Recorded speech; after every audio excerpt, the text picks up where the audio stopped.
Welcome to the DCTV News at Noon program. I'm Kelsey Kiesling. And I'm Kendra Cook. Dolores County Broadcasting Network is the producer of DCTV with support from the Southwest Colorado TV Translator Association.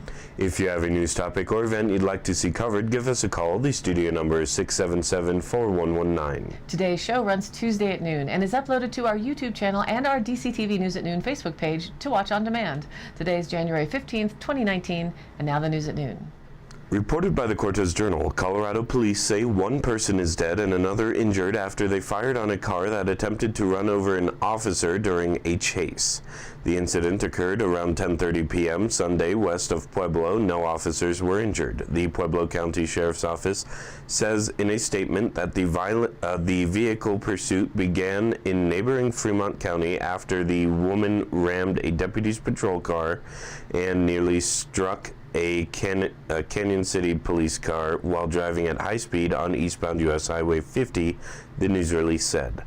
Pueblo County deputies intentionally rammed the fleeing suspect's car, forcing it off the road and into an open field near Platteville Boulevard and Matt Drive, the news release said. The woman drove through the field and drove onto McClave Drive. A deputy crashed into the suspect's car a second time on North Chaparral Drive, and the car came to a stop in the front yard of a home, the news release says. Deputies got out of their vehicles and approached the suspect's car. At that point, the woman drove toward one of the deputies. The sheriff's office statement says the driver then drove toward a deputy who fired at the vehicle, killing a male passenger and injuring the female driver. Their names were not immediately released. The incident is under investigation. SCCA, or Southwest Colorado Cycling article from the Journal by Jim Mimiaga, courtesy photos. Good snowpack and cold temperatures this winter have set up ideal conditions for fat tire snow biking in the Boggy Draw area. But none of it would be possible without the dedicated volunteer groomers who lay down and maintain the 30-inch wide track on about 10 miles of looping trails. In appreciation of their efforts, the Southwest Colorado Cycling Association is hosting the annual Boggy Draw Groomer Gathering on January 20th at 9 a.m. at the Boggy Draw Trailhead. There will be no-drop groups rides available for all abilities, free snow bike demos, chili and baked goods. A timed sprint event that ends with a BB gun target shoot provides plenty of laughs. It's a family-friendly, fun event, said organizer Ken Fagerlin. We owe a big thank you to our groomers who put down a beautiful corduroy track and are out there after every snowstorm. With all the snow conditions are epic this year. The groomers are Jimbo Fairley, Mike Goose Gosling, Sean Gregory, Grayson Hogue, and Eric Hogue. They use snowmobiles pulling customized grooming equipment to lay down the track on designated routes. Maps of the snow biking routes are posted at intersections. They even work at night with lights, so the next morning conditions are perfect, Fagerling said. Their grooming technique has really evolved over the years and provides a great service for the recreating public. Snow biking requires a wider tire between 3.5 inches and 5 inches, low tire pressure between 3 and 8 psi, and a compacted snow surface. The wider, low-pressure tires provide flotation and traction on the track. The sport's popularity is growing. Snow biking extends the biking season and is a great way to enjoy the winter landscape. But newcomers should not expect a super fast thrill ride, more typical of mountain bike riding. Regarding the Groomer Gathering sprint event, participants use a small snow bike fixed in one gear and are timed on a 1/8 mile out and back course. Afterward, they are handed a BB gun and try to hit can targets, knocking off 10 seconds of their race time for each can they hit. For more information and trail maps, visit the website of Southwest Colorado Cycling Association. According to the Cortez Journal, a backcountry skier has died on Quandary Peak in Colorado's Summit County. Authorities did not immediately release the name of the victim. The Summit Daily News reports that the incident occurred Sunday at about 13,400 feet elevation.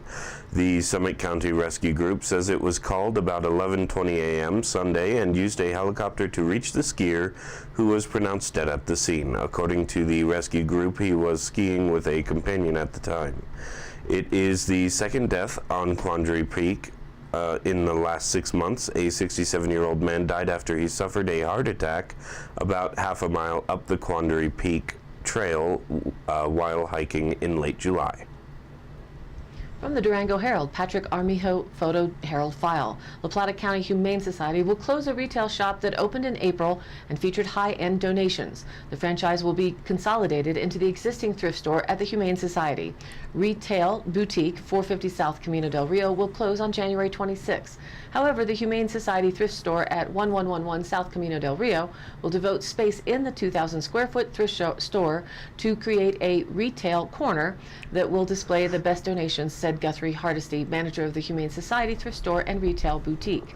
Quote, "We get some amazing donations that come in to support the shelter, $5,000 mountain bikes, antique furniture, and we want to feature that. We are thankful for everyone who donates," Hardesty said. Retail, as in TAIL, boutique, broke even in operations, but it was plagued by a bad location on the second floor in the strip mall that includes Zia Taqueria. Hardesty said it was the only retail store upstairs surrounded by offices. Hardesty said consolidating sales at the thrift store will save on rent and make logistics easier. From January 23rd to the 26th, Retail Boutique will have a 50% discount on all merchandise, Hardesty said. Retail Boutique, which opened in April of 2018, features clothes, antiques, art, and jewelry. The big hurdle was the location, and as they say, location is everything. Location, location, location, Hardesty said. "We want to thank everyone who went to shop there and found it." From the Durango Herald, it's early, but the current flu season is shaping up to be gentler than last winter's unusually brutal one, U.S. health officials said. In most parts of the country, most illnesses right now are being caused by a flu strain that leads to fewer hospitalizations and deaths as the kind of flu that dominated a year ago, according to the officials at the Centers for Disease Control and Prevention. Vaccines also work better against it, said the CDC's Dr. Alicia Fry. So is the U.S. in for a milder flu season? If this strain continues to be the predominant virus, that is what we'd expect, Fry said. Last season, an estimated 80,000 Americans died of flu and its complications, the disease's highest death toll in at least 4 decades. In recent years, flu-related deaths have ranged from about 12,000 to 56,000, according to the CDC. The CDC has no estimate of deaths so far this season, partly because it's so early. Flu usually takes off after Christmas and peaks around February. On Friday, the CDC released its regulatory weekly flu update, showing that it was reported to be widespread in 30 states last week, up from 24 the week before. The health agency also released new estimates of how the flu season is playing out. And now let's take a look at the weather. Here's the National Weather Outlook. As a series of Pacific storms continue to impact the west, areas in the Northern California mountains, Sierra, and the Central and Northern Rockies are likely to see snow accumulations of a foot or more over the next few days. Most of the rest of the country is dry for now, with expectations of that snow system pushing down over the eastern Great Lakes, creating a major winter storm expected to blast parts of the Ohio Valley and Great Lakes this weekend with heavy snow, strong winds, and Arctic cold. Regionally, we have winter hazardous warnings in effect ahead of the snow. Expect mountain snowfall to spread from southeast Utah north and eastward across the region later today and tonight, as moisture surges across the area from the southwest ahead of a deep trough over the eastern Pacific. This system will bring from 4 to 8 inches of snow to the mountains of southeast and east central Utah and southwest Colorado, and from 2 to 4 inches across elevations above 6,500 feet in southwest Colorado.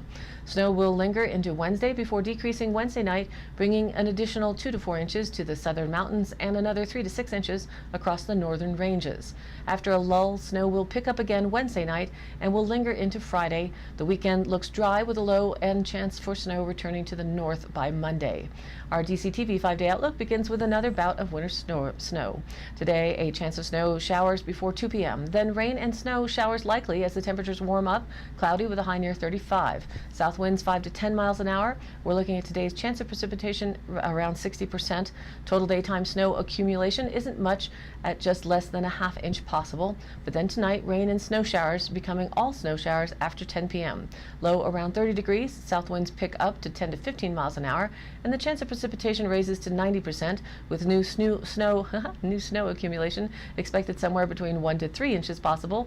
And with the winds, depending on the weight of the snow at the time, of course, drifting may be a concern. evening. And then Wednesday, 60% chance that snow showers are likely to continue, with less than an inch more accumulating, mainly before 11 a.m. Cloudy with a high near 36 degrees. Wednesday night, a 20% chance of snow showers before 11, mostly cloudy with a low around 26. Then Thursday, the snow flurries may continue with just a 30% chance after 11 a.m., mostly cloudy with a high near 38. Light winds continue as well, but Thursday night, we're possibly back into the thick of it with 80% chance of snow showers with a low around 29 degrees. And Friday continues with a 60% chance of snow showers likely, mainly before 11 a.m., mostly cloudy with a high near 35. Friday night, mostly cloudy with a low around 18. And into the weekend, things may clear up a bit, with Saturday expecting sunny skies and a high near 33. Saturday night, mostly clear with a low around 17. And Sunday, sunny with a high near 34. Sunday night, partly cloudy with a low around 19.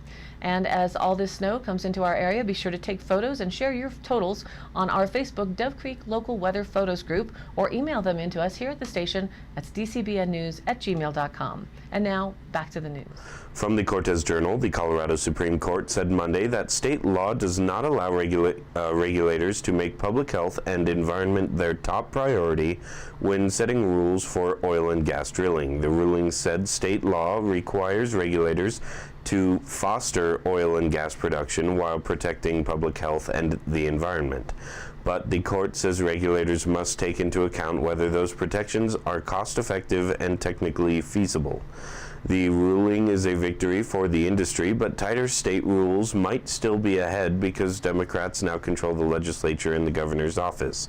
Newly elected Governor Jared Polis wants local governments to have more control over the industry, which could result in more restrictions on how close wells can be drilled to homes and schools. Community advocates and environmental groups wanted the court to rule that health and environment should take precedence over oil and gas production.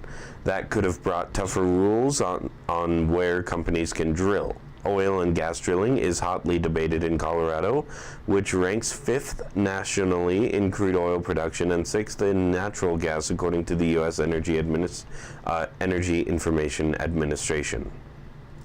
From the Journal article and photo credit Sean Dolan. The Navajo for generations have created sand paintings for use in sacred ceremonies. Dene artist Bento Yazi has a unique take on the art form, but he struggles to describe what it's like to paint in his style. Quote, "To me, it's like more flavor, more, I don't know how you would explain it," Yazi said. "It's just unique, that's what I like about it. Instead of painting on sand on the ground, Yazi glues layers of sand onto canvas, creating a textured surface." On Saturday at the Cortez Public Library, Yazi shared his art form and method at a workshop on texture painting in sand. Like Yazi, the amateur artist who attended couldn't quite find the words to explain how it feels to paint on a textured surface. Someone in the group painted a fox underneath tree branches. As she painted, she found it was difficult to create straight lines and sharp edges on the sand-covered canvas. Max Harrison, who traveled to Cortez from Norwood to attend the workshop, said he liked how Yazi combines aspects of Native American spirituality with Christian messages. Quote, "Benton's artwork has a depth that a lot of artists aspire to with the creativity of it," Harrison said. Yazi, who lives in Cortez but is from New Mexico, often includes Bible verses in his paintings, as well as birds, lions, tigers, and messages of peace and unity. He said he has been volunteering for the past 2 years at the Christian Discipleship Center in Cortez. For Yazi, art is a way to give back to the community, help people, and bring an open-minded attitude. He began painting as a child, he said, and it helped him deal with life. "It was therapeutic for me because I grew up in an environment with alcohol. It was kind of an escape for me," Yazi said. At the workshop, he said he wanted to give people the freedom to paint anything they desired. He said he wanted to let them get a feel for the textured canvas. For the 20 or so people who attended Yazi's workshop, it was a worthwhile affair. According to the Cortez Journal, the Dolores School District RE4A Board of Education unanimously approved a tuition increase for Teddy's Bear Preschool at its regular meeting Thursday night. Preschool tuition will go up from $34 a day to $37, and the infant toddler daily rate will go up from $36 to $40. The need for the increase, said preschool director Valenia Rosenkrantz, comes with the recent minimum wage increase, along with 3 new fully credentialed teachers on site whose credentials require a higher pay. The educational quality at Teddy Bear made the increase worthwhile, though, Rosenkrantz said. Rosenkrantz noted that the tuition was comparable to the Treehouse Early Learning Center in neighboring Cortez and would be less than the $50 a day charged in Durango the highest preschool tuition in the area. The higher rate for the infant toddler program was attributed to its lower teacher-student ratio. The preschool teacher-student ratio is 1:8, while the ratio at the infant-toddler ratio is 1:4. During the discussion on this item, board members agreed with Rosenkranz's assessment that Teddy Bear offered a high-quality education. Members highlighted the school's accreditation with the National Association for the Education of Young Children, which is attained by just 3% of preschools nationwide. Lunar eclipse and other moon happenings. This article from the Journal. On Sunday, January 20th, southwest Colorado will see a total lunar eclipse, weather permitting. A waxing partial eclipse will begin at 8:33 p.m. and then become a total eclipse at 9:41 p.m., said weather watcher James Andrus of Cortez. The total eclipse will last 1 hour and 2 minutes, ending at 10:43 p.m. and waning to a partial eclipse by 11:50 p.m. On Sunday, skies in southwest Colorado are expected to be partly cloudy. A total lunar eclipse occurs when the sun, Earth, and moon are aligned along the same line of sight. Earth comes between the sun and the moon and casts its shadow over the moon as it orbits Earth. The moon appears red or orange as Earth's atmosphere filters solar light, except for the red of the solar spectrum, as if it is at sunset or sunrise. See, from the moon, sunlight appears as a glowing red ring around the edge of the black disk of Earth. Future occupants of a lunar colony would see an absolutely amazing sight, which would appear as a total solar eclipse from their perspective, Andrus said. Here's hoping for cooperation from the weather gods and a clear sky that Sunday evening. In other moon news, AP writes and reported in the Journal that China's space agency says it worked with NASA to collect data from the far side of the moon. The state-run China Daily said that this was the first such collaboration since an American law banned joint space projects with China that do not have prior congressional approval. The deputy director of the National Space Agency, Wu Yanhua, said Monday that NASA shared information about its lunar orbiter satellite in hopes of monitoring the landing of the Chang'e 4 spacecraft, which made China the first country to land on the far side of the moon earlier this month. Wu said China in turn shared the time and coordinates of Chang'e 4's scheduled landing. He said NASA's satellite did not catch the precise moment of the landing, but took photographs of the area afterwards, they say. From the Cortez Journal, archery is coming to Dolores schools after the school board unanimously approved funding up to $2,500 for the sport to be incorporated into the physical education curriculum. The decision at last Thursday's regular meeting followed a presentation by physical education teachers Brooke Elder and Gina Holland, who were seeking matching funds to secure a grant offered jointly by the Colorado Parks and Wildlife Department and the National Archery in the schools program. Holland highlighted the benefits of archery, including its emphasis on safety. She said that her goal as a high school gym teacher is to expose students to as many activities as possible.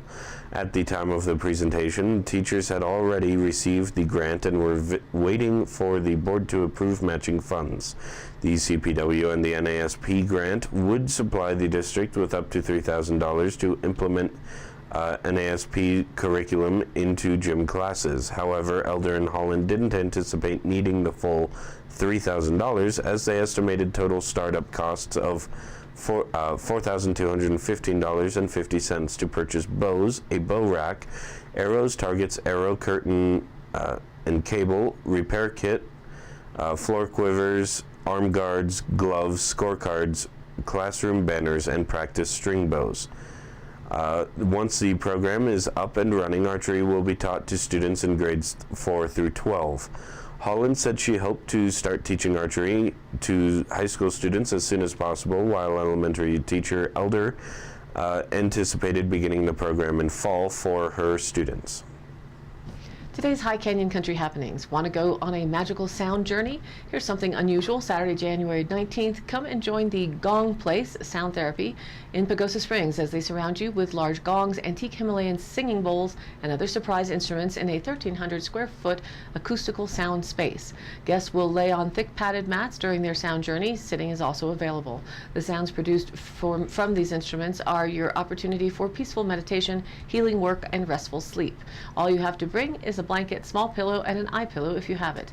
Limited seating, so reserve your space by purchasing your ticket through Eventbrite for $22.85. Tickets bought at the door will be $30. Between events, they do group and private, individual and couple sessions by appointment. They're right off Highway 160 in Pagosa Springs. Call 970-389-9422 or visit their website at bowlsinging.net for more information.